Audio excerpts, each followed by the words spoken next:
Oh yeah, it's time for the show. Get your ass in the seats and grab a snack for me. It's time for the show.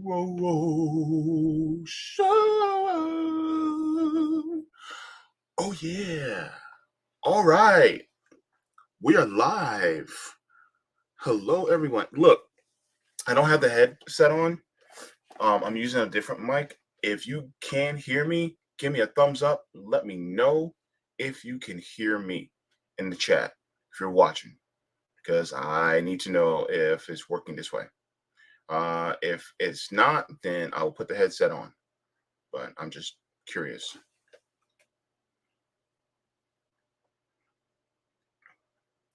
Because I want to make sure. Because I don't feel like having the sounds good. Okay, good. All right. Perfect. Thank you so very much.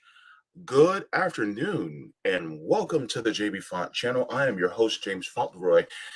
Today is October 18th, 2022. The Jaybefaunt channel is also available on all major podcast platforms like Anchor, Apple, Spotify, and Google Podcasts, so you can subscribe to me there. I'm also part of the Revolutionary Blackout Network, so you can watch me on the JB Show on Sundays at 1 p.m. Eastern, on RBN Live on Tuesdays at 4, and the Savvy and JB Show on Thursdays at 6. Please make sure to give this video a thumbs up, and if you are new to the channel, I want you to take that beautiful appendage of yours and smash down that subscribe button with your powerful hand or mouse. Click. I'm so silly. If you do, I may promise you cookies or forehead kisses or something. No, I'm just kidding. Nothing else. No. Maybe a handshake. Maybe that. Shout out to patrons on Patreon as well as patrons on Coffee. Thank you for your additional support. Shout out to anybody who gives me mutual aid, because it's been a rough year, and as well as to any of the new and recurring members as well on this channel. Thank you all so much for your additional support. It means so much to me. I mean it from the top and bottom of my heart. So thank you so very much. Now, as per usual, on a live episode, I always say hello to the people who was in the chat. This is a reading, yes, but we're live. So with that being said, we're going to get to the salutations for this afternoon. We have CBC voter in here already, showing the love. Good to see you, CBC voter, as well. We have Little coming in, but saying sounds good. Good to see you. Talking Truth with ADC coming in here hot like the tea. My favorite mug. Oh, beautiful. So beautiful. So beautiful. I just love it,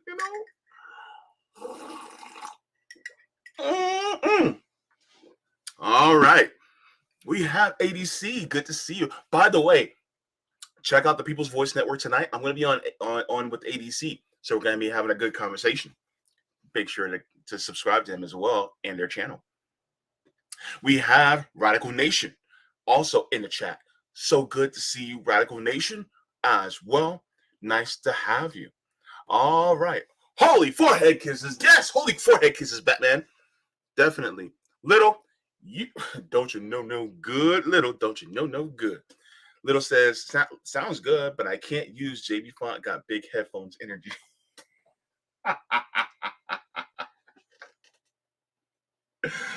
Oh, well, I still got him. You just can't see. You just can't see him. Anywho, JM, thank you so much for the super sticker. It is so good to see you as well. See, Creative Experiments, Raspberry and Honey Tea. Not this time. Okay, so I could have used it. See, I'm literally using black tea for the caffeine to give me the JB that you all know and love. See, because here's the problem. My ass is tired. I do not feel like okay, sometimes, even though this is a passion, sometimes you just don't feel like doing it that day. And today's one of those days where I just kind of want to stay in bed. I didn't really want to do this today. But, plus I had a very uh, robust dialysis yesterday. So that wore me out. So for me to muster up the energy to do it today was it's just not really there. But the tea helps. The caffeine helps. So that's why. If I can get one that has a great amount of caffeine in it, I might have to use like 5 or 6 tea bags in order for that to happen, but it's whatever. But if I can do that, then great. I definitely will. But yeah, so I wish, but it's black tea. All right. Cobra says big forehead kisses energy. So good to see you. All right. Cobra Commander says I went to bed at 3 a.m. Ooh, and got up at 6 a.m. So tired today. Oh my goodness. One thing I noticed, especially about our system, before I get into the reading, one thing I noticed about our system is that it takes away from a lot of people when it comes to doing normal human functions like sleeping. There's a lot of us that are sleep deprived within our country.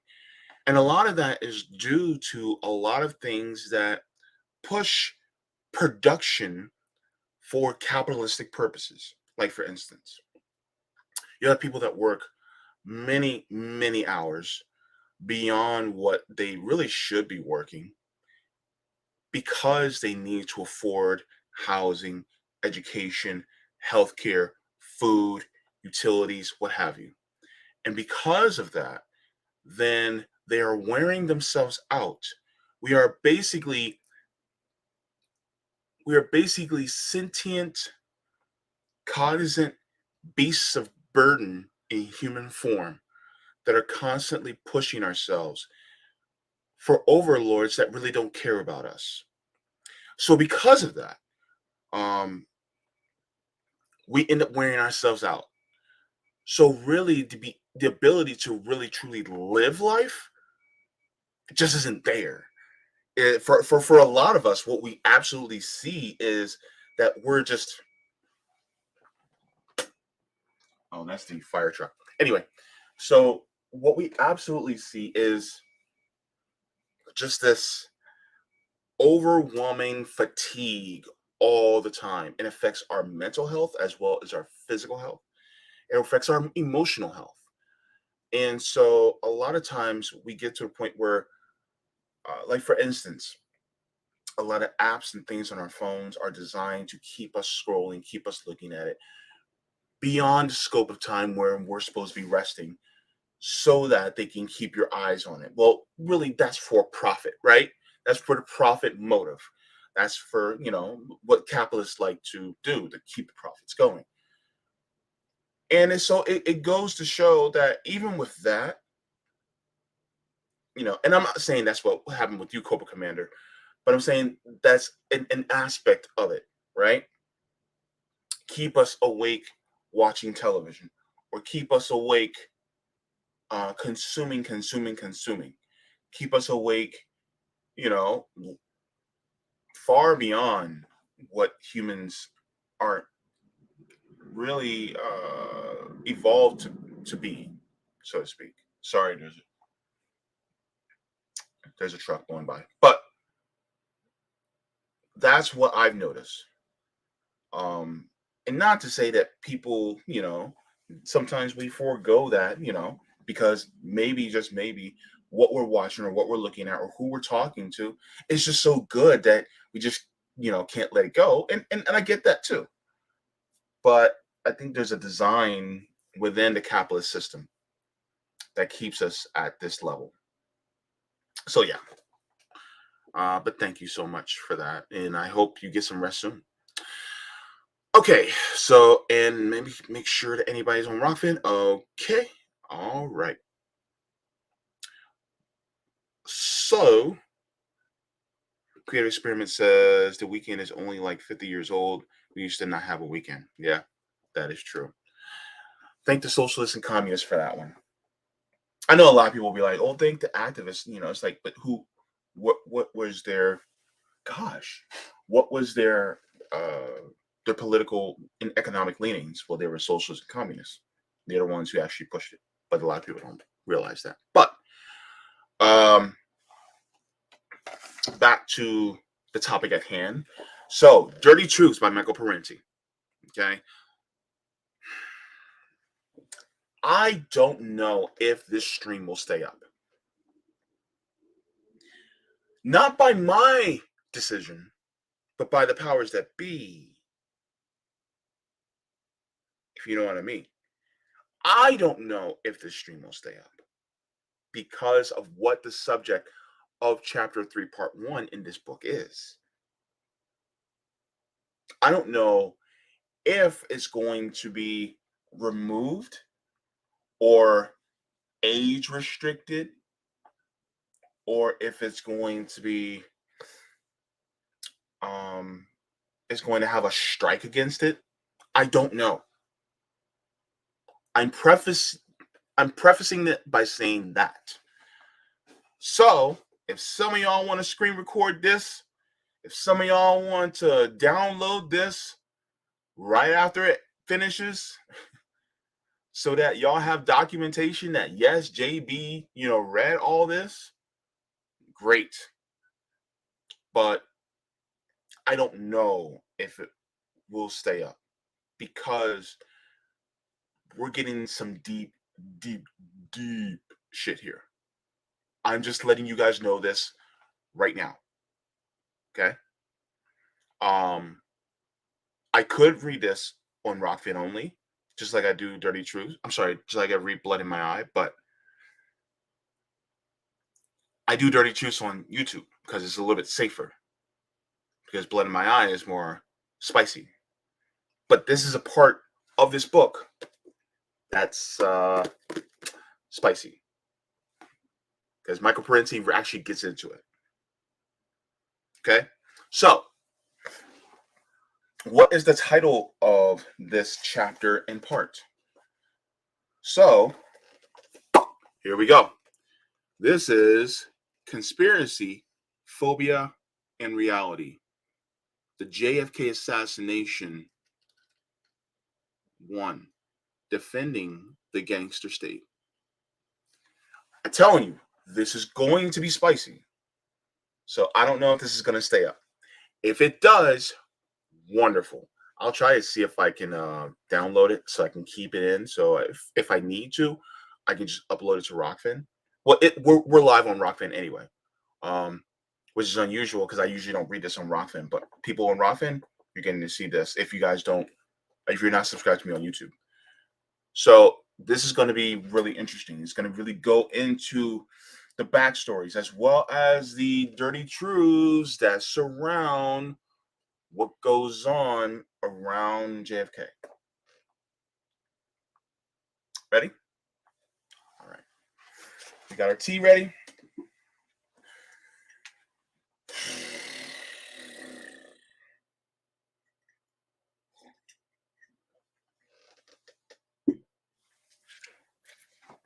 I warned you. Chapter 3, Conspiracy, Phobia, and Reality. The JFK Assassination Part 1, Defending the Gangster State. Much of history is a chronicle of immense atrocities. Whenever surplus wealth accumulates in any society, whenever people emerge from a cooperative substance economy, some portion of the population will do everything it can to exploit the labor of the rest of the people in it as pitiless a manner as possible. This is true whether it be slaveholders of ancient Egypt, Greece, Rome, and the antebellum American South, or the feudal aristocracy of medieval Europe, or the financial moguls of modern capitalist society. Today, throughout much of the capitalist third world and increasingly the United States and other industrialized nations, people are being driven into desperation and want, made to work harder for less when able to find work. The gangster state. The state is the instrument used in all these societies by the wealthy few to impoverish and maintain control over the many.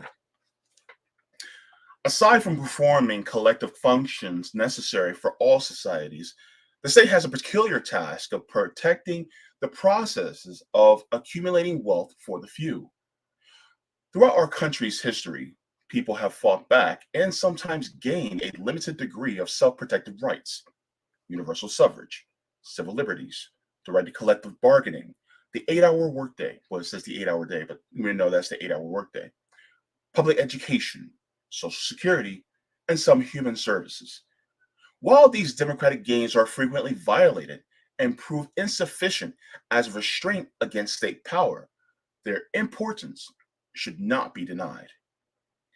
Today, in a much vaunted Western democracies, there exists a great deal of unaccountable state power whose primary function is to maintain the existing political economic structure, using surveillance, infiltration, sabotage, judicial harassment, disinformation, trumped up charges and false arrests, tax harassment, blackmail, and even violence and assassination to make the world safe for those who own it. If this stream gets cut, I'm just warning y'all, letting you know. There exists a state within a state known as the national security state, a component of misgovernment centering around the top officers in the various intelligence agencies, the Pentagon, and policymakers in the executive office of the White House. These elements have proven themselves capable of perpetuating terrible crimes against the dissidents at home and abroad. National security state agencies like the CIA and the service of dominant economic interests have enlisted the efforts of mobsters, drug traffickers, assassins, and torturers, systematically targeting peasant leaders, intellectuals, journalists, student leaders, clergy, labor union leaders, workers, and community activists in numerous countries. Hundreds of thousands of people have been murdered to prevent social change, to destroy any government or social movement that manifests an unwillingness to reduce its people to economic fodder for the giant corporations that rule the world's economy. I told you this shit is deep, bruh. They ain't gonna daunt this font, little. All right. Ready? JFK, the media mugging. Occasionally, an incident occurs that reveals in an unusually vivid manner the gangster nature of the state. The assassination of President John Kennedy in November 1963 is such an occasion. The dirty truth is that Kennedy was heartily hated by right wing forces in this country, including many powerful people in the intelligence organizations. He had betrayed the national interest as they defined it by refusing to go all out against Cuba, making overtures of rapprochement with Castro, and refusing to escalate the ground war in Vietnam. They also saw him as an anti-business liberal who was taking the country down the wrong path. Whether Kennedy really was all that liberal is another matter. What the national security writers saw him to be was what counted. To know the truth about the assassination of John Kennedy is to call him into question the state security system and the entire political economic order it protects. This is why, for over 30 years, mind you, this was written 24 years ago. So, over 50 years ago. This is why, for over 30 years, the corporate owned press and numerous political leaders have suppressed or attacked many revelations about the murder unearthed by independent investigators like Mark Lane, Peter Dale Scott, Carl Oglesby, Harold Weisberg, Anthony Summers, Philip Melanson, Jim Garrison, Cyril Wecht, Jim Mars, Gates and Fonzie, Sylvia Mager, Michael Canfield, James D. Eugenio, and many others. These investigators have been described as assassination buffs. And the term buff, it is a diminishing characterization describing someone who pursues old hobbies. You kind of know, like history buff, same thing, right? For the same reason that we would not refer to Holocaust buffs, so should we not refer to these serious investigators as assassination buffs. Their efforts reveal a conspiracy to assassinate the president and even more extensive conspiracy to hide the crime. While ignoring their revelations, the media have given fulsome publicity to the likes of Gerald Posner, author of a grotesque whitewash of the assassination. Posner's book was not sloppy, confused work, but a deliberate contrivance that used outright untruths to conclude that Lee Harvey Oswald was a disgruntled lone leftist who killed Kennedy. Posner could get away with his misinterpretations because those who have written systematic exposures, I think I want to say exposés, but he put exposures of this book were either ignored by corporate owned media or roughed up by unsympathetic reviewers and editors. Footnote reads, for the telling critiques of Posner's Case Closed, see Peter Dale Scott, Gerald Posner, and False Question Syndrome, Prevailing Winds, premiere issue in 1995. Scott's review of Posner's book. In that same issue, George Costello's critique of Federal Bar News and Journal, Gary Aguilar, Gerald Posner, and the Evidence, Open Secrets, David Beckham and Wallace Millam, Lost Faith, a critique of Warren Report, Case Closed, and the Single Assassin Theory, Cover Up by Stuart Galliner, Harold Weisberg, Case Open, The Omissions, Distortions, and Falsifications of Case Closed. Back to the paragraph. An end run around the media blackout was achieved by Oliver Stone's movie JFK, a film that directly reached millions of viewers with an accurate account of the specifics of the assassination. The movie could not be ignored because it was reaching mass audiences. So the press savaged it. As far as I know, JFK is the only movie in film history that was attacked 6 months before it was released in just about every major broadcast and print outlet. For that, I'm also going to share my screen just so you guys can see the movie JFK. I think it came out in 1992. Let's see here. Share. So the movie JFK came out, 1991.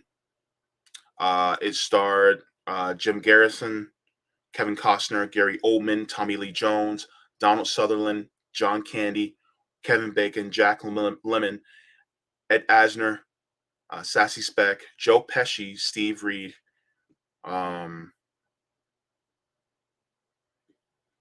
Laurie Metcalf, Michael Rooker, J.O. Sanders, Matthew Walthall, Sally Kirkland, Vincent D'Onofrio, Wayne Knight, Beat Up Posniak, Joe Anderson, Brian Doyle Murray, Pruitt Taylor Vince, Gary Grubbs, Peter Russo, Jodie Farber, Tony Plus, Sean Stone.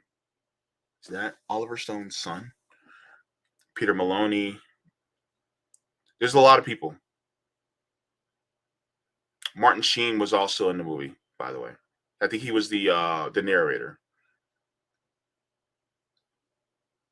And pictures of Martin McNamara and J. Edgar Hoover are also in there too. So yeah. So JFK, I'm gonna try to watch it because I really want to see it. After hearing what Michael Parenti had to say.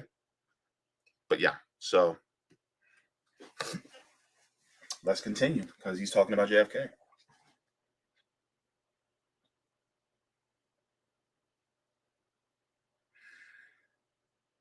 The Washington Post, for instance, gave George Lardner Jr. the whole front page of a Sunday Outlook section, that's May 1991, to slam Stone for chasing fiction.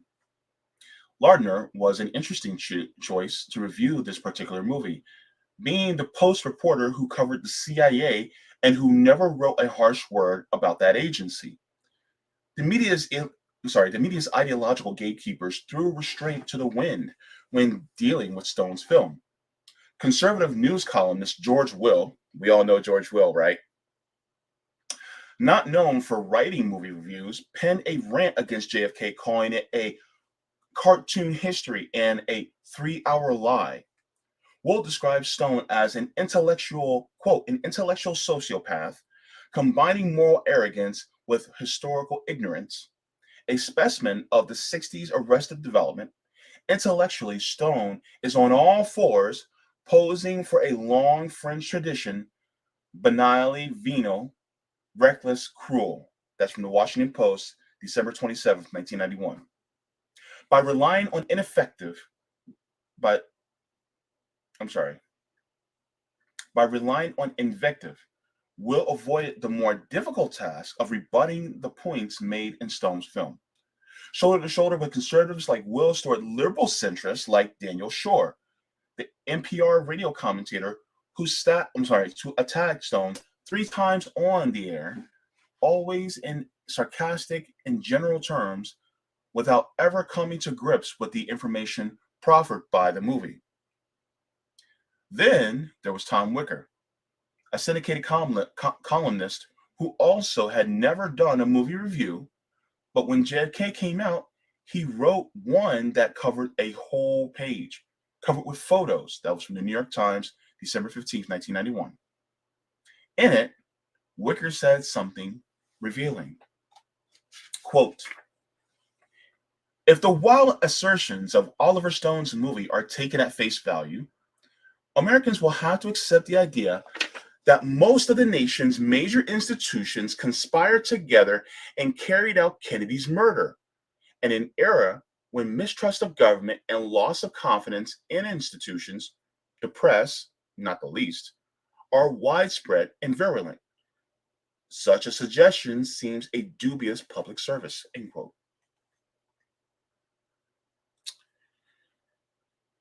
In so many words, Wicker was disclosing the basic reason why such a merciless attack had been launched against Stone's movie.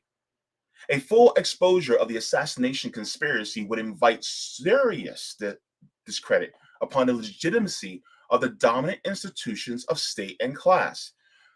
Playing before mass audiences, JFK did not accuse a cabal of malevolent perpetrators, but pointed to the national security state itself, inviting millions of viewers to question the kind of state system under which they lived.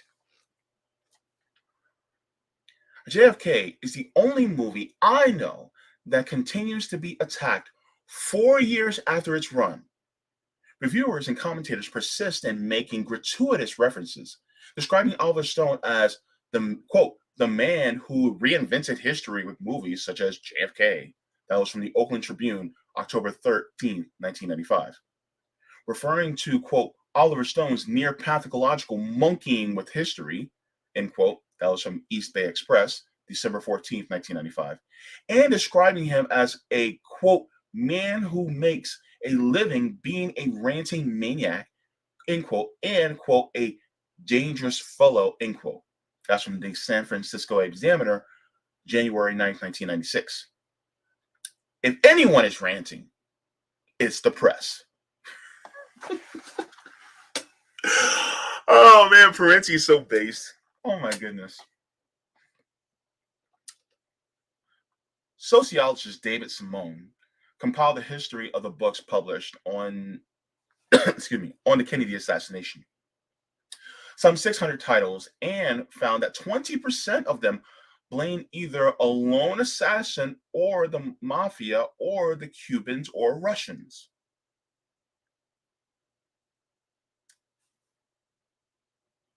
Think about today. The other 80% ascribed the assassination to a conspiracy linked to U.S. intelligence agencies. Some of these also said that mobsters were involved at the operational level. Ignoring this 80% of the literature, publications like the New York Times and the Washington Post is now owned by Jeff Bezos, by the way, have listed various theories about the JFK assassination as follows: A, a lone assassin; B, mafia; C, Cubans and Soviets; and D, the Oliver Stone movie theory. In other words, they ignore the existence of a vast literature from which the movie was derived and ascribe the critical theme presented within the film solely to the imagination of a filmmaker. The press would have us believe that the notion of a state sponsored assassination conspiracy and cover up came out of a movie, when actually the movie was based on a rich and revealing investigative literature. Tea is hot, y'all.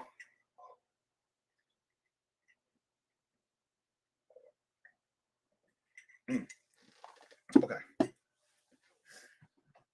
Like the Warren Commission, the press assumed the PRE that Oswald was the killer. The only question it asked was, did Oswald act alone? The answer was loudly orchestrated, yes. Meanwhile, almost every in-depth investigator had a different conclusion. Oswald did not act at all. He was not one of the people who shot Kennedy, although he was involved in another way, as a fall guy. In his own words, just a patsy. The media have been tireless in their efforts to suppress the truth about the gangster state. In 1978, when the House Select Committee concluded that there was more than one assassin involved in the Kennedy shooting, the Washington Post, January 6, 1979, editorialized, quote, could it have been some other malcontent who Mr. Oswald met casually? Could it not as much as 3 or 4 societal outcasts with no ties to any organization have developed in some spontaneous way to a common determination to express their alienation in the killing of President Kennedy? Is it possible that 2 persons acting independently attempted to shoot the president at the very same time? End quote.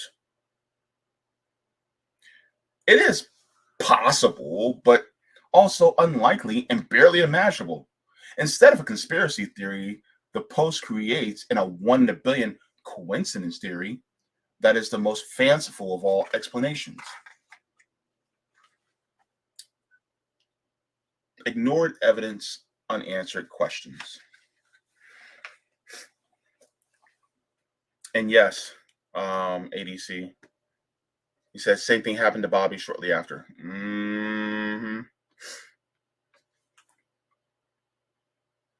David Garrow, author of the biography of Martin Luther King, condescendingly says, quote, a large majority of the American people do believe in assassination conspiracies.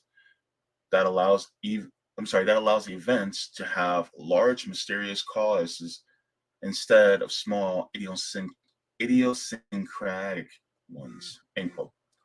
Contrary to Garrow, the question of whether the conspiracy exists in any particular situation has to be decided by an investigation of evidence, not by patronizing presumptions about the public mind.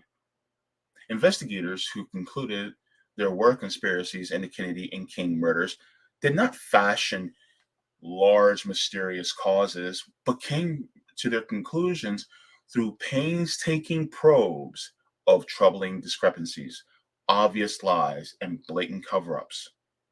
They have been impelled not by the need to fashion elaborate theories, but by the search for particular explanations about some simple and compelling truths. Many people talk about the findings of the smoking gun behind this or that mystery. The one evidentiary item that dramatically resolves the case and puts to rest all further questions.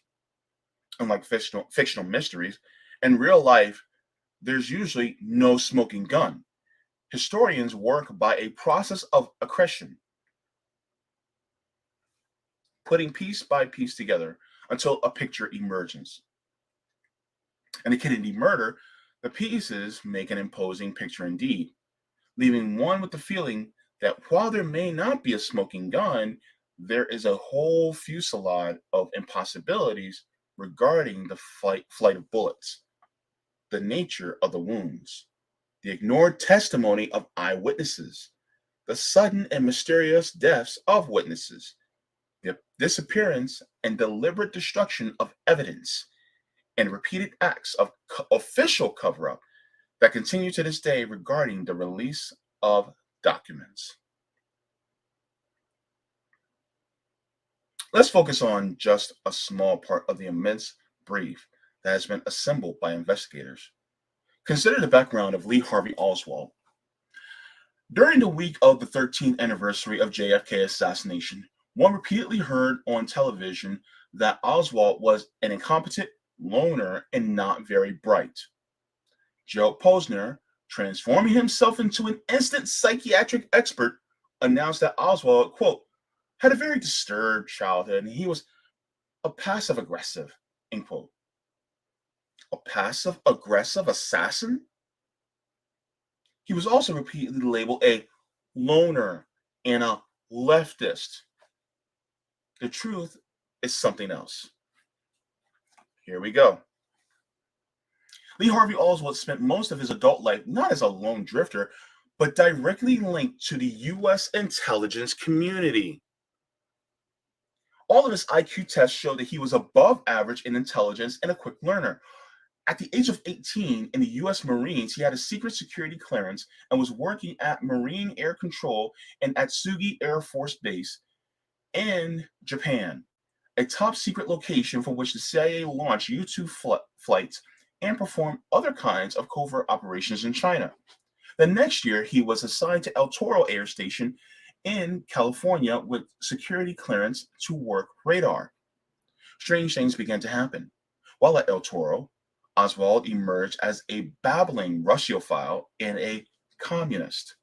He started playing Russian language records and blast level in his barracks. At blast level in his barracks and addressing his fellow Marines in Russian, calling them comrade. He read Russian books and hailed Soviet communism as, quote, the best system in the world, end quote. If Oswald was a Soviet or Cuban spy, as some people now claim, he certainly had a novel way of building the cover. Philip Melanson, author of Spy Saga, a book about Oswald's link to intelligence, reminds us that the U.S. Marine Corps in 1958 was not exactly a bastion of liberal tolerance and free thinking. But in this instance, for some strange reason, Oswald's Marine commanders did not seem to mind having a ranting commie sympathizer in their midst. He kept the security clearance and retained access to a wealth of sensitive radar information and classified data from secret facilities. This is head-scratching, right? Accretion. I'm sorry, John Chaos. Accretion. Thank you. Other odd things happened. In February of 1959, he failed the Marine Corps proficiency test in Russian. 6 months later, he had developed some fluency in that language. In 1974, a document classified by the Warren Commission, dislodged mostly by Harold Weisberg's legal efforts,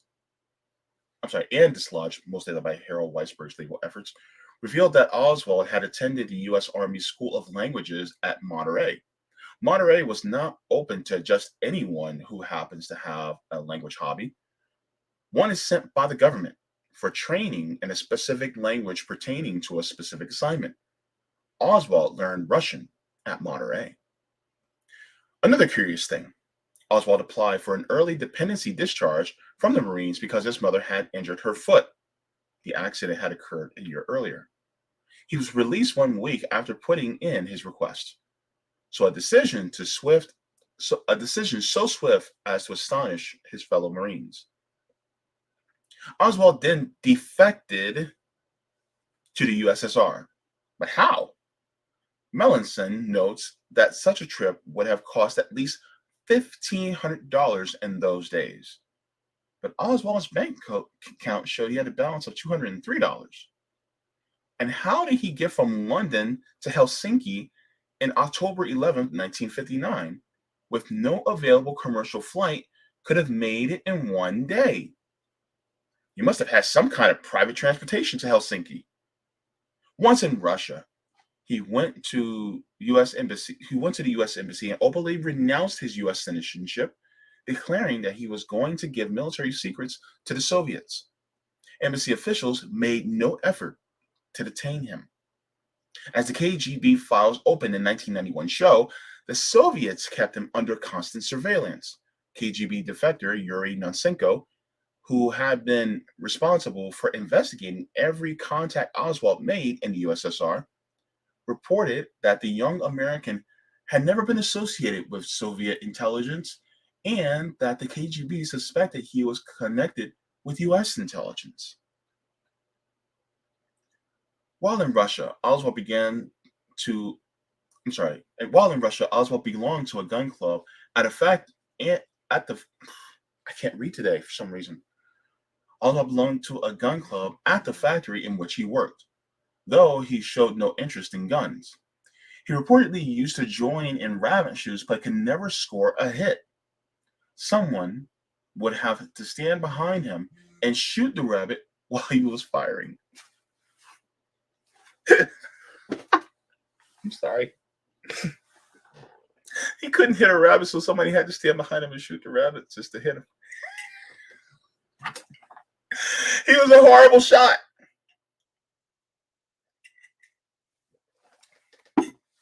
He was a horrible shot. He was a horrible shot.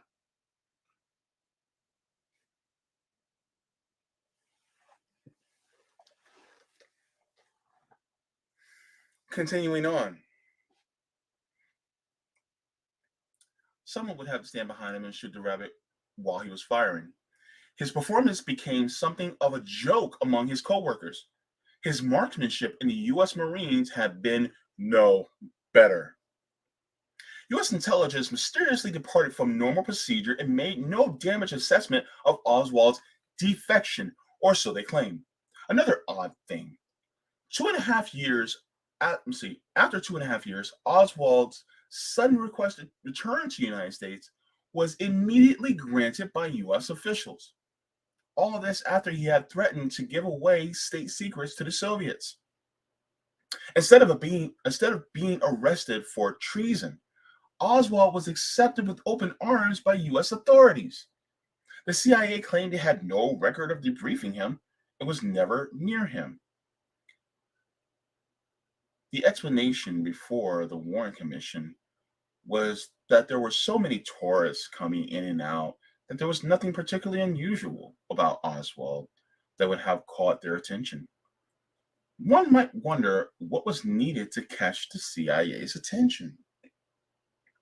Yet the CIA officials claimed that they had suspected all along that he was a Soviet spy, which makes it even more curious that they did not debrief him.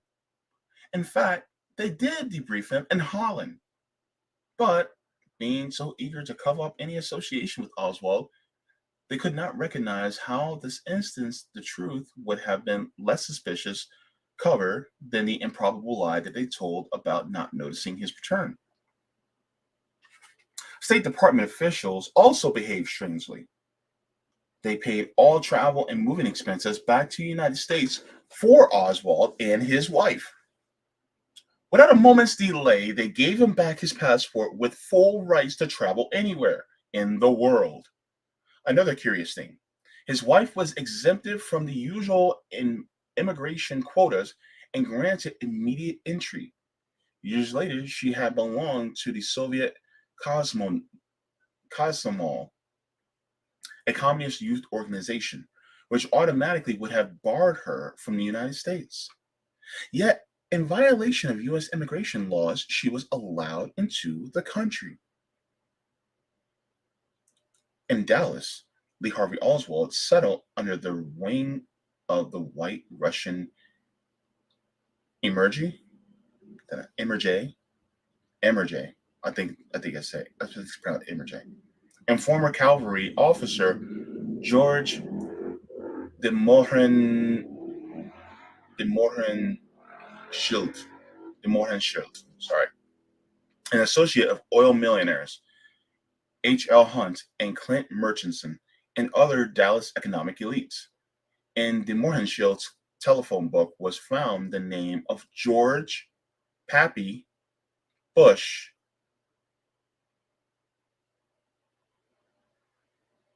A correspondence existed between Bush and de Mohrenschildt, indicating that they were personal acquaintances.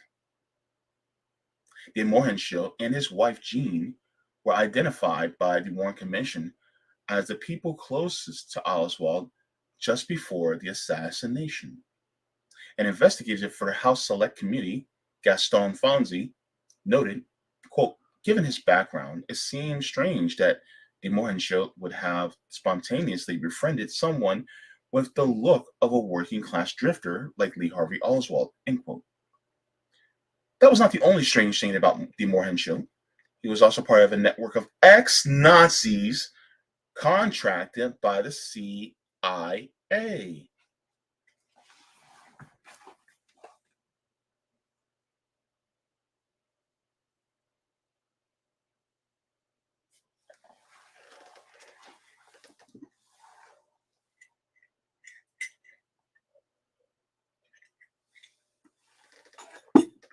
I told y'all. I hope y'all screen recording this.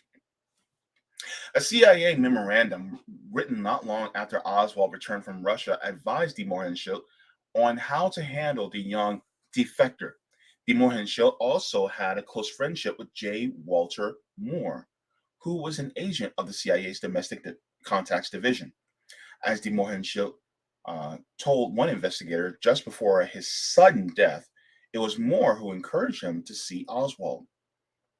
Investigator Jim Mars observed in his book Crossfire, quote, the CIA memos, Moore's closeness, and de Mohrenschildt's own testimony all confirm that a certain relationship existed between the CIA and the man closest to Oswald in early 1963. While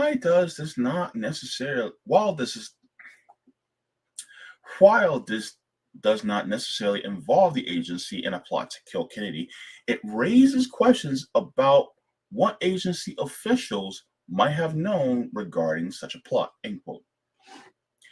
Oswald embarked on a series of short-lived public forays as a leftist. He started a one-person fair play for Cuba chapter in New Orleans without ever bothering to recruit another member. He never met with a single member of the Communist Party or any left organization, although he wrote friendly letters to the Communist Party and to the Socialist Workers' Party, two groups that were not even talking to each other, supposedly asking for instructions. Again, all this was a novel way for Soviet agent and would-be assassin to act.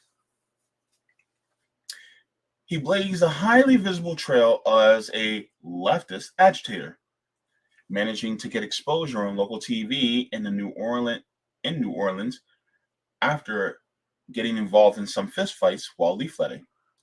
One of the leaflets he distributed shows that his organization was on Camp Street in the very same building that a former FBI bureau chief, Guy Bannister, had his office. Bannister retained close working relations with MRJ, Cuban right-wing groups, and with Lee Harvey Oswald. While he wasn't playing the communist agitator, Oswald spent most of his time with rabid anti-communists, including MRJ Cubans and CIA operatives. Besides Bannister and de Mohrenschildt, there was David Ferry. In his book First-Hand Knowledge, Robert Morrow, a conservative businessman and CIA operative, tells how he served as a pilot on CIA missions with Ferry. Oswald also knew businessman Clay Shaw, who was CIA, as later confirmed by the agency's director, Richard Helms. These were hardly the sort of friends that we would expect for a loudmouth Marxist revolutionary just returned from giving away classified secrets to the USSR.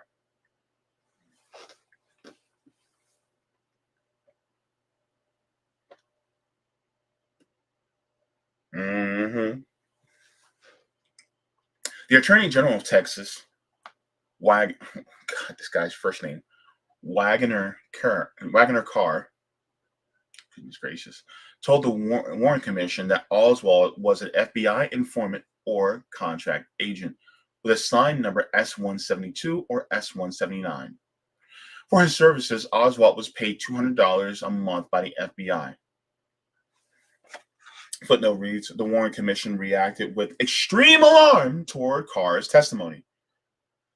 Its general counsel, J. Lee Rankin, said that the evidence linking Oswald to the FBI, quote, is very damaging to the agencies that are involved in it, and it must be wiped out insofar as it's possible to do so by this commission, end quote. The wipeout consisted of a statement from Hoover reassuring the commission that Oswald never worked for the FBI.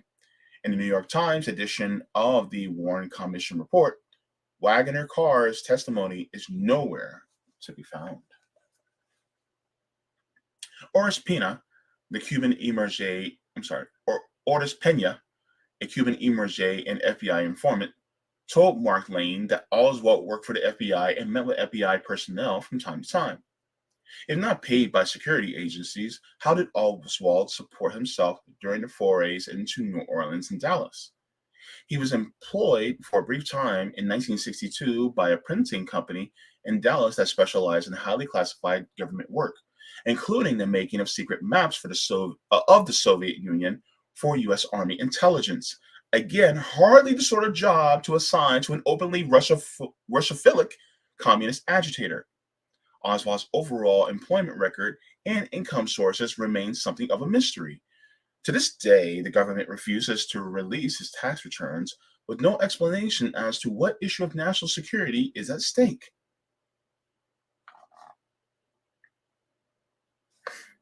Oh, okay. Immigré. Oh, Immigré. John Chaos is in here just giving me all the education. Man, thank you. Thank you, John. All right. Much respect, John. Much respect. All right. So I know how to say it now. Thank you. All right.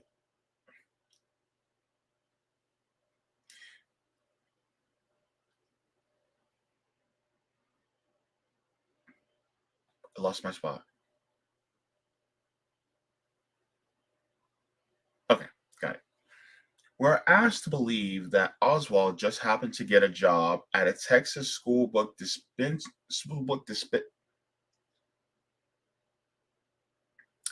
are asked to believe that Oswald just happened to get a job at the Texas School Book Depository 5 weeks before the assassination, when it had not yet been publicized that Kennedy's limousine was going to pass in front of that building. In fact, George D. Mohenschutz got him the job.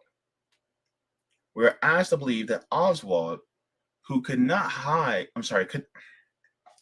we're asked to believe that Oswald, who could not hit the side of a barn, chose a Mannlicher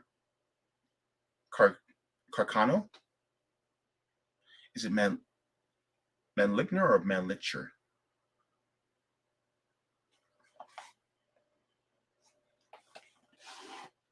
I want to say Mannlicher because CH can make a K sound, but yeah.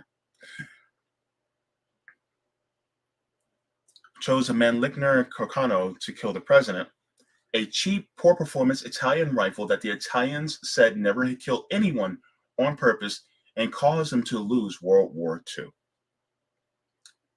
Dallas District Attorney Henry Wade initially announced that the murder weapon was a German Mauser, later informed that Oswald owned a Mannlicher Carcano. Wade declared that the murder weapon was an Italian carbine.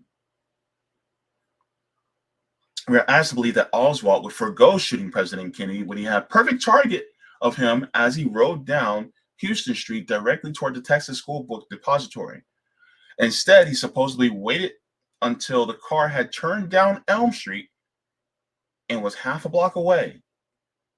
With the president's head and shoulders barely visible through a tree, Oswald supposedly fired rapidly, getting off 3 shots in record time, one missing the limousine by 25 feet and the other hitting their target with devastating accuracy and record rapid succession.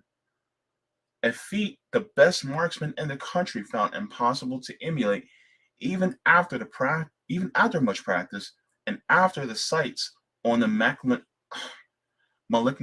Kakano were purposely reset in the laboratory. That word is hard for me for some reason. Man liquor. Sorry. Man, really? It's pronounced man liquor?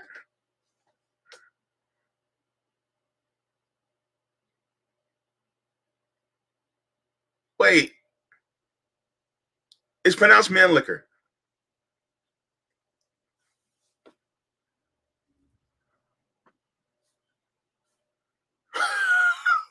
What does that make me? Anyway, let me get back to the reading. I'm gonna giggle every single time I read that part now. I think it comes up a couple more times.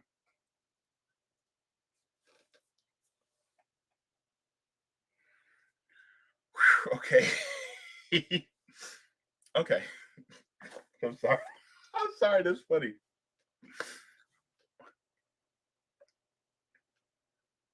No, man liquor. Sorry. Let's continue. Okay. Footnote reads, in his political memoirs, the Speaker of the House, Tip O'Neill, writes that Kenneth O'Donnell, the top JFK aide, said that he was sure he had heard 2 shots that came from behind the fence on the grassy knoll. Quote, I told the FBI what I heard, but they said it couldn't have happened that way and that I must have been imagining things. So I testified the way they wanted me to. End quote. O'Neill reports that another top Kennedy aide, Dave Powers, who was president when O'Donnell made the statement, said that he had the same recollection of the shots. End quote. Back to the paragraph. We're asked to believe that Oswald then left his rifle at the window, complete with a perfect palm print, and, they now say, his fingerprints, but no fingerprints on the clip or hand-loaded cartridges, along with 3 spent shells placed on the floor neatly in a row in a manner no spent shells would fall. We are asked to believe that a bullet would go through John Kennedy, pause in midair, change direction, and wound Governor Connally in several places, something Connally never believed, and reappear perfectly intact, wedged into the flap of a stretcher in Parkland Hospital, supposedly having fallen out of Connally's body, but obviously pushed into the flap by hand. We're asked to believe that not only 3 shots were fired when, in fact, 6 bullets were noted. One that entered the president's throat and remained in his body, the second extracted from Governor Connally's thigh, a third discovered on the stretcher, a fourth found in fragments in the limousine, a fifth that missed the president's car by a wide margin, hitting the curb, according to several witnesses, and wounding onlooker James Thomas Togg on his face, and a 6th found in the grass by Dallas police directly across from where the president's vehicle had passed. The Secret Service took possession of the presidential limousine, ignored reports in the St. Louis Dispatch, that was from December 1st, 1963, that there was a bullet hole in the windshield, and rejected all requests to inspect the vehicle. We are asked to believe that the inside of the limousine, a trove of physical evidence, was then quickly torn out and rebuilt with no thought of covering up anything. We are honest to believe that Kennedy's autopsy was innocently botched and his brain was accidentally disappeared. The X-ray, purporting to be Kennedy's head, now shows a rear entry wound different from the rear exit wound all the pathologists saw. Someone cropped out the jaw out of the picture, so there was no opportunity to determine by dental identification if the X-ray really is the president's. We are asked by people like Max Holland, writing in The Nation, to believe that the infamous picture of Oswald posing with a rifle in hand is not a forgery. Actually, there are two pictures, both proving composites, with bodies of different sizes, but with the identical head that matches neither body, and with shadows going in incongruous directions. Who fabricated these photos? Quote, the lone leftist assassin, end quote. Oswald was a friend of Jack Ruby, a gangster with links to Cuban exiles and the FBI. Ruby once worked for Congressman Richard Nixon in the House Un-American Activities Committee in Chicago when his name was still Jack Rubenstein. He also worked for the FBI in Dallas during the years before JFK assassination. Ruby claimed that he was just an ordinary private citizen moved to kill Oswald in order to avenge the suffering Oswald had inflicted upon the Kennedy family. Footnote reads, at a Washington, D.C. conference in October 1995, assassination investigator John M. Williams reported on an interview that he had with Robert Morrow, March 10, 1994. Morrow said that on the day after JFK's assassination, Marshall Diggs, the man who recruited Morrow as a CIA operative, confined to him a warning of Oswald's impending assassination. Quote, he won't be around to testify for his trial, end quote. See Penn Jones, Jr., Pardon My Grief, Volumes 1 and 2 for details about the death of these 24.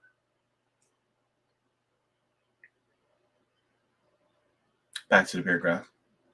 While in prison, Ruby pleaded with the Warren Commission to be taken to Washington where he could tell the whole story. He feared for his life and claimed, quote, they're killing me here, end quote. Indeed, he died in jail, supposedly of natural causes. We're asked to believe that when 24 persons who had information related to the case met violent deaths, this was a colossal coincidence. In 1978, the House Select Committee investigation got underway. Anthony Summers records that another 16 connected with the case died violently. This, too, supposedly was just a coincidence. This latter group included George de Mohrenschildt, killed by gun blast to the head 3 hours after a House Assassinations Committee investigator had tried to contact him. De Mohrenschildt had been worried that he would be murdered. His daughter, Cressy Curtin, believed it impossible that he shot himself. The sheriff's office in Palm County, Florida, found the shooting very strange, but it was ruled a suicide. Generally, people who voice fears they might be killed do not kill themselves. William Sullivan, number 3 man in the FBI, was secretly on the CIA payroll, according to CIA operative Robert Morrow. He was scheduled to appear before the House Select Committee, but before he could do so, he was shot outside his home by a man who claimed to have mistaken him for a deer. The killer was charged with a misdemeanor and released in custody of his father, a state policeman. While under government protection, mobster San Giancana was shot dead one day before he was to testify before the House Select Committee about mob and CIA connections. One of the things that emerges from this whole story is the widespread linkages between the CIA and organized crime, between the gangster state and the gangsters. When the House committee was putting its staff together, it was heavily pressured to employ only persons acceptable to the CIA, the very agency it was supposed to investigate. In his book, Plausible Denial, Mark Lane reports that when Bernard Festenwald, an independent minded Washington lawyer, was offered the job of general counsel, the CIA representative called him and said that the agency would hand him, quote, his head on a platter, end quote, if he took the assignment. Festerwald turned it down. Is the Kennedy assassination conspiracy just a lot of hoopla kicked up by conspiracy buffs? Most of the independent investigators I've met seem to be serious, politically literate people. The struggle to arrive at the truth is not impelled by a love of conspiracies, but by a concern for the political and historical importance of the case. They seek the truth no matter how dirty it might be. That process of confronting the machinations of the national security state is not a conspiracy hobby. It's an essential part of the struggle for democracy.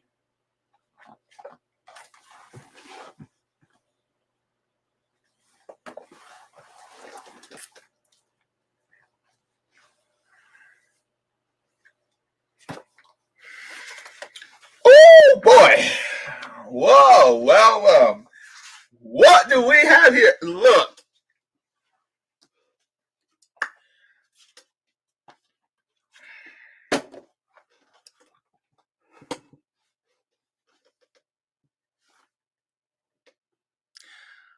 Look, I really don't have. I don't.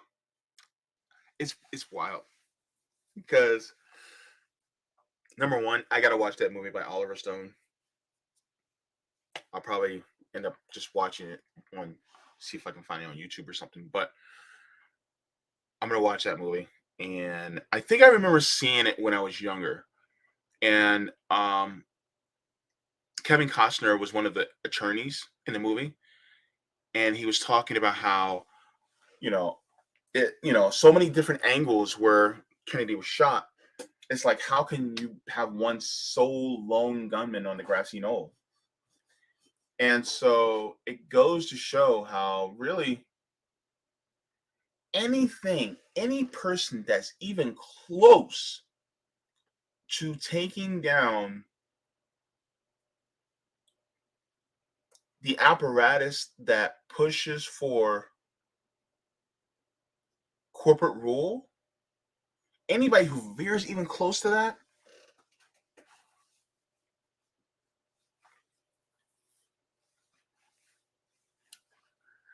that's what happens. Which makes me believe, I'll be honest with you, what they said to Bernie.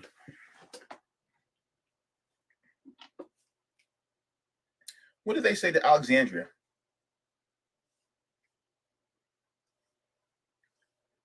Ilhan Omar?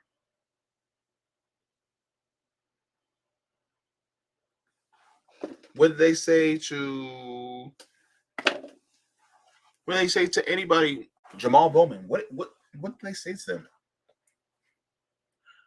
When AOC was about to vote no for the Iron Dome, and then Nancy Pelosi came and whispered in her ear, and then she switched her vote from no to present, and then she was sobbing. What was that about? See, here's the thing that a lot of people don't realize. Like, for instance, look at all the interventions that the United States has conducted, all the regime change I'm sorry, I can't talk today, that the United States has conducted over the decades. What agency was the tool that they used to do that? You don't think that it wasn't the alphabet agencies that actually did it.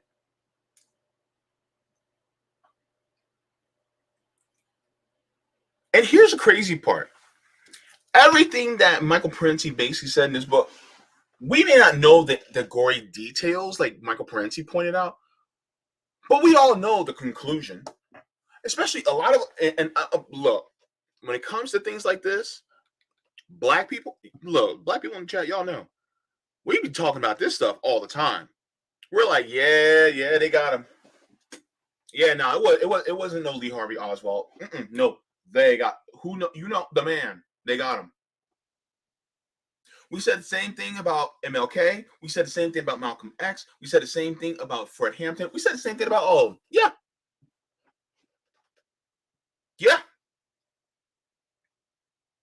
Mm-hmm. And so the crazy part is people look at us and go, nah, it was just one guy. He was just a deranged, crazy, guy. And it's like, no, too convenient. Too convenient. So it makes me think that those who are within the confines of politics, whether they be a president, whether they be a congressperson, senator, what have you, I wouldn't be surprised they got visits. And if you try to venture out of these parameters, so you can go, it's almost like a parameter that's only, it's almost like what's the word I want to use? It's almost like there's a border, right? Where you can only go, well, for you guys, it's this way, go so far to the left, but you only go to this border. If you go past this border, you're going to get dealt with. That's what it feels like. You can go as far to the right as you want. We don't care. We're cool. But if you go too far to the left, you're going to get dealt with. That's what it feels like. And so anybody that wants to skip over that line,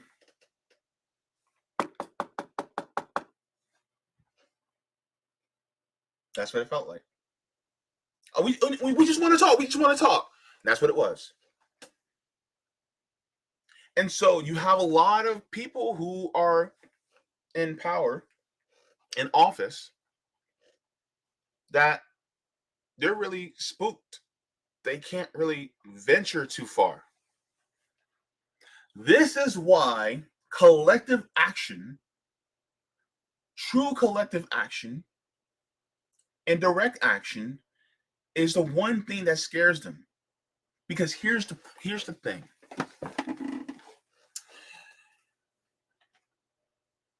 We outnumber them. You hear me? We outnumber them. So if the public really wanted to invoke change on a systemic level, there will be a coming together. But whenever we try to do so, then guess what? Some infiltrator that wants to undermine something, or somebody will say, well, you guys can't do that because you're not doing it the right way. Or whenever we try to actually put something into action, there's somebody that's coming in and weaseling their way in and say, well, you guys can't do that because of blah, blah, blah, blah, blah. And they always have something that halts it or slows it down. And then it doesn't get done.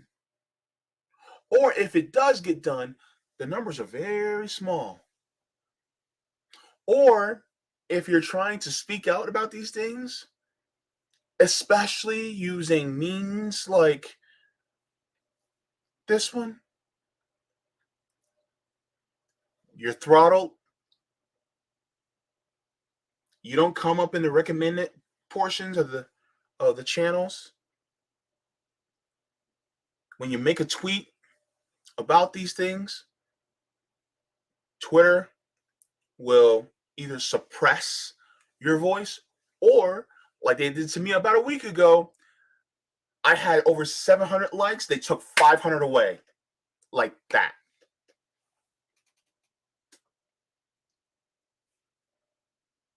Because I spoke out against their manager, Joe Biden. And whether it was Joe Biden or whether it was Donald Trump, it's their manager. It's the manager of the status quo.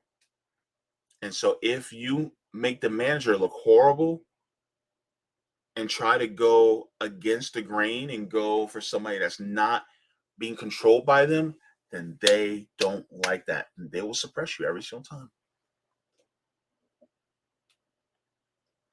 I'll be honest with you. If we weren't throttled at RBN would have at least 150,000 subs by now.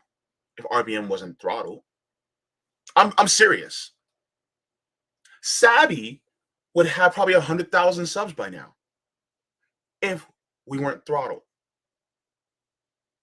The Any News Network, subscribe to Any News Network, by the way. They would have probably 75, 80,000 subs by now. Mikasa Sukasa, a couple million. People like the Convo Couch would have a couple million. They would have millions of subs because they're speaking truth. But the problem is that because those who speak truth, they get suppressed heavily. This is why we always talk about, this is why, on RBN, CJ is always like, let's do that like check. Because that algorithm, it works against us every single time. That's why we have to do the like check. This is why we tell you guys to share, not just rely on the algorithm to recommend it to people, because it's not going to happen, but to share. Because the thing is that ultimately, what we're doing needs to be word of mouth. And, you guys talking also needs to happen. Now, because we're live, I'm going to go to the chat. Let's see.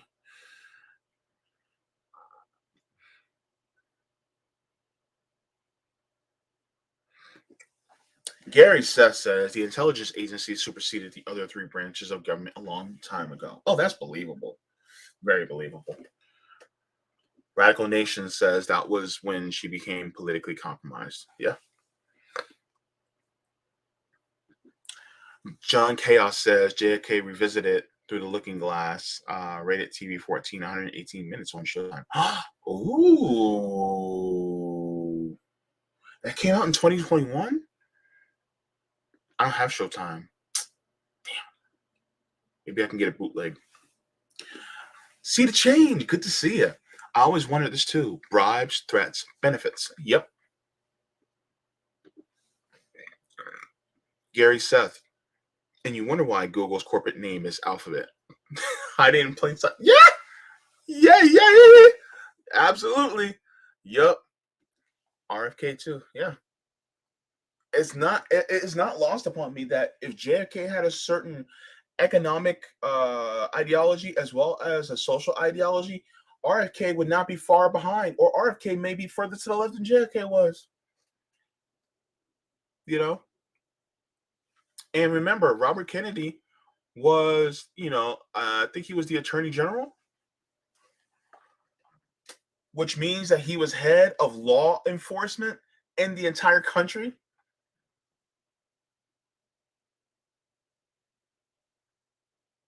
I think the Attorney General is also over the FBI.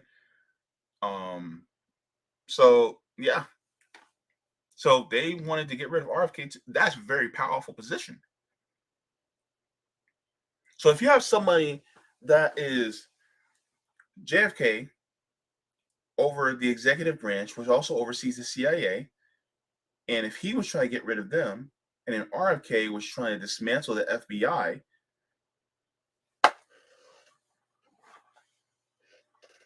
because they were administering, because really, it's just like what Savvy always says.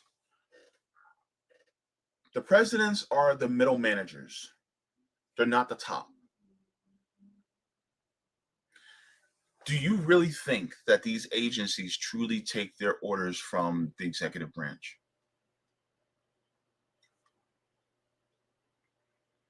If the executive branch gets out of line, and who's the one to check them?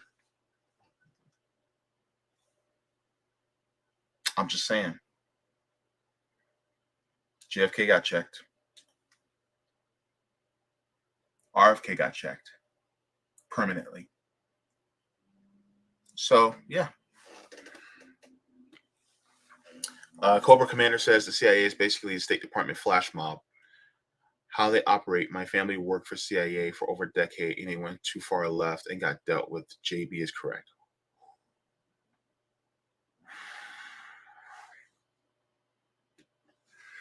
Ralph Nader, Bernie didn't want to become Seth Rich.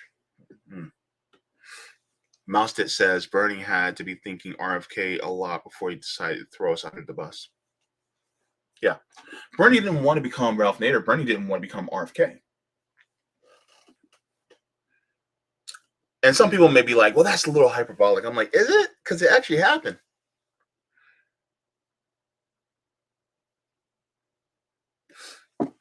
Creative Experiment says if they aren't shooting bullets at you to stop rebellion, they're shooting tear gas at you. That's true. And yes, John Chaos says can't decapitate a headless movement. This is why some people say that you need to have a decentralized movement.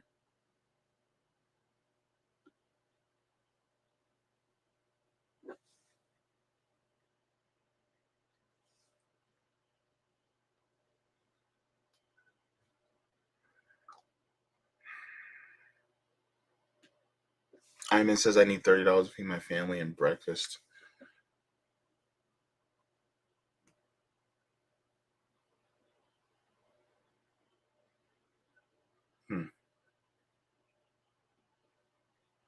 I don't know how to get that to you, Iman. If there's a particular app or something like that, to help you out with that. RFK was McCarthy's lawyer during the HUAC fiasco, but seemed to take a turn left later. John Chaos says RFK was taken out after he won the California presidential primary.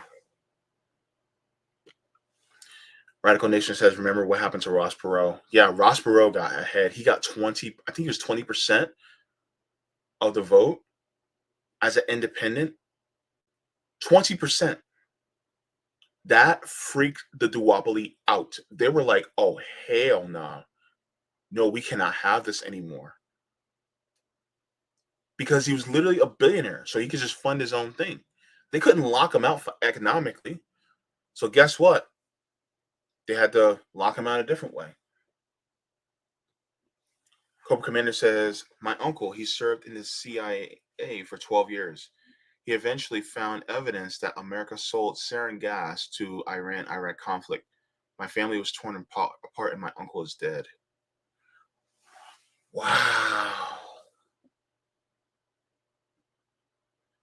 Oof. A 1 and a 2 says, I used to work in DC. Looking back, I suspect I got dealt with.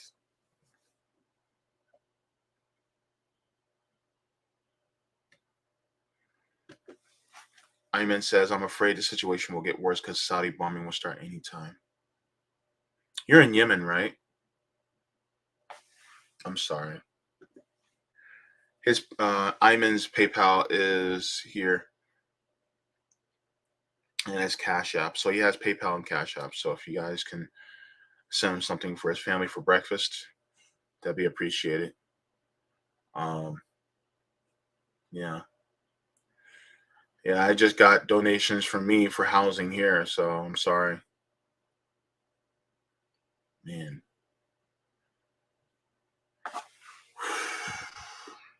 This is what our nation does. This is what, sending weapons to Saudi Arabia and then having them bomb people in Yemen. This is what happens. But yeah, so this is something that is deep, man. What are we reading next? And this is why I wanted to do this for a live stream, because I don't know if this stream is going to get cut. I don't know if YouTube's going to be like, oh, well, we're putting an age restriction on this. By the way, I did not monetize this video. For any of my readings, I don't monetize, right? Because I don't want to make money, off of, any books that I read from people, because, I want them to get, the credit for it economically. But thing is here's the crazy part, right? There is a chance that this may get age restricted or just may get taken down. I'm just prefacing it by saying that. So,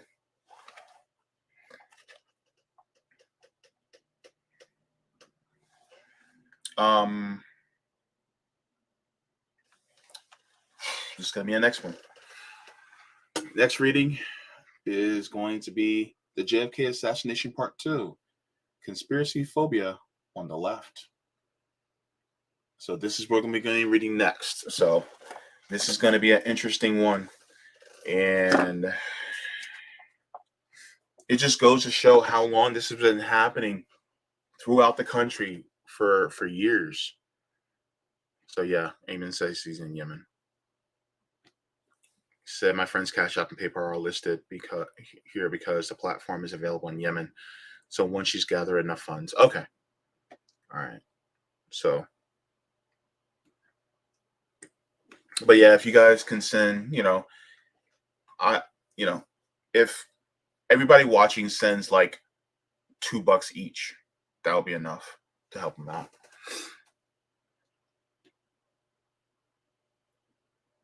Thank you so much. But yeah, so you think about, like, for instance, the Cuban Missile Crisis, right? What happened with that? And everybody wants to think, oh, Cuba's bad because of the Cuban Missile Crisis, Russia bad, Cuba bad. But people don't talk about how it began. When the United States was actually having missiles put in Turkey, and the missiles were pointed at Russia, or at the part Soviet Union, at USSR. So, as a reaction to say, look, if you're pointing a gun at me, I'm gonna point a gun right back at you, because if you do that, then guess what? We got to protect ourselves. They took some missiles and they were like, okay, send them over to Cuba, because we ain't playing this game. And so guess what? Because and why did they do that? Well, look at all the resources that Russia has.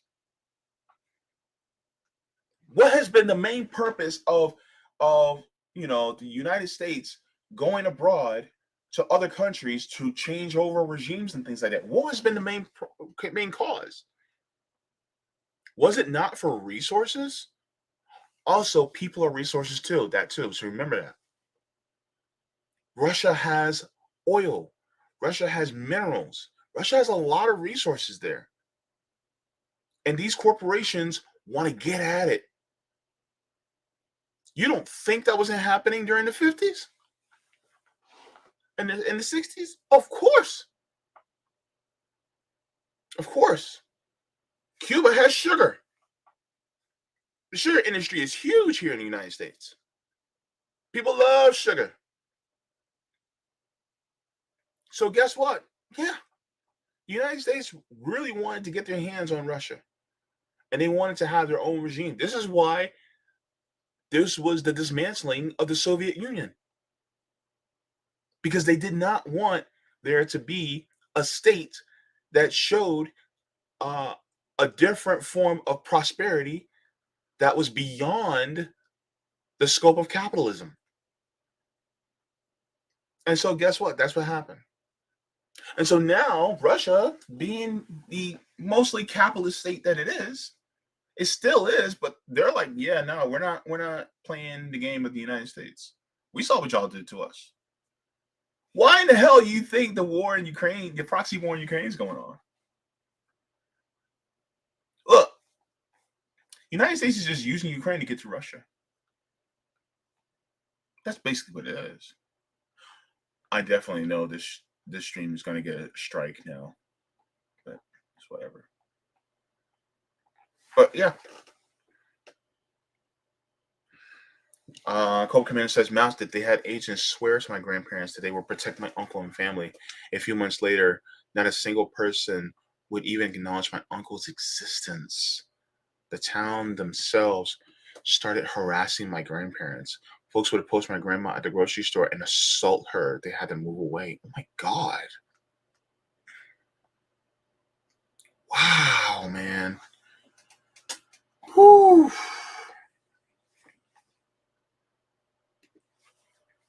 John Chaos says Vietnam had tin and rubber. We wanted to make sure to deny those resources to communism. Yeah. So this is the thing, right? You know, when it comes to imperialism, that's what this is all about. Why do we have over 800 bases around the world, US bases around the world? Why is the military budget bigger than the next 10 countries combined? Why? Imperialism. That's all. And then you got people like Bernie voting for the war in Ukraine, voting to send them weapons. Yes, Bernie. You have people like Tulsi Gabbard who want to do targeted attacks against the radical Islamic terrorists. They may have an eye on their name, but guess what? They are so deep in the duopoly, you can't notice the difference. So Tulsi and Bernie are both part of the duopoly. They may not be in name, but they definitely are in action. So people who want to say, "Oh, Tulsi's anti-war," she's not anti-imperialist. She's not. So that's the thing. It's always been the game of imperialism, and the imperialism means that the state or the government of the United States is being ran by corporations and being used so that they can expand their financial and economic power as well as their social power among the world. That's what it means.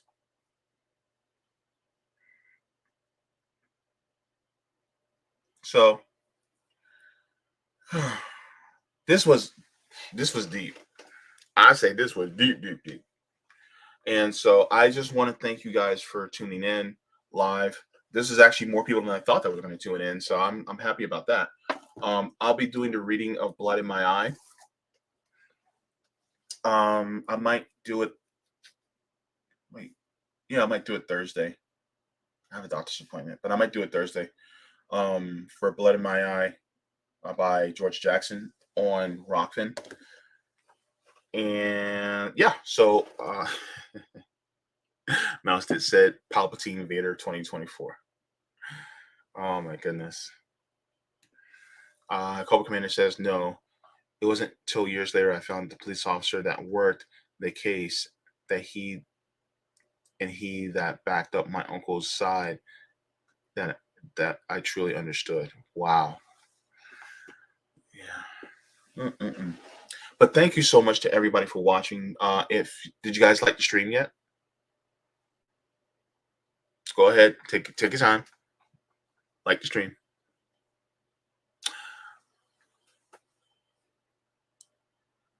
Okay.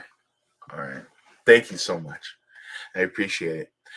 Thank you to everybody who is on Rockfin who's watching, as well as everybody who's on YouTube that's watching. And uh, thank you to all the patrons on Patreon and patrons on Coffee. Thank you so very much. Be sure to catch me on RBN Live. That starts in 23 minutes. So I'll be on there, RBN Live. We're going to be talking about some things. And also, I would like to thank you guys for tuning in for this one. Did I have anything else to say?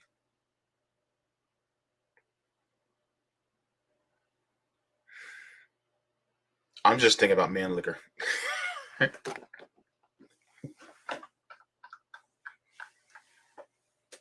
Man liquor! Sorry. You guys, man, y'all made my day with that one. I cannot let that one go. Look, water your plants, water yourselves, leave the world better than you found it. Smoke them if you got them, drink them if you got them, and if you ain't got them, make sure to laugh your behind off because laughing is revolutionary. Joy is revolutionary. Forehead kisses and lick the man, lick him, man, lick her, lick the man. Forehead kisses. Hey, sugar balls, nice sack.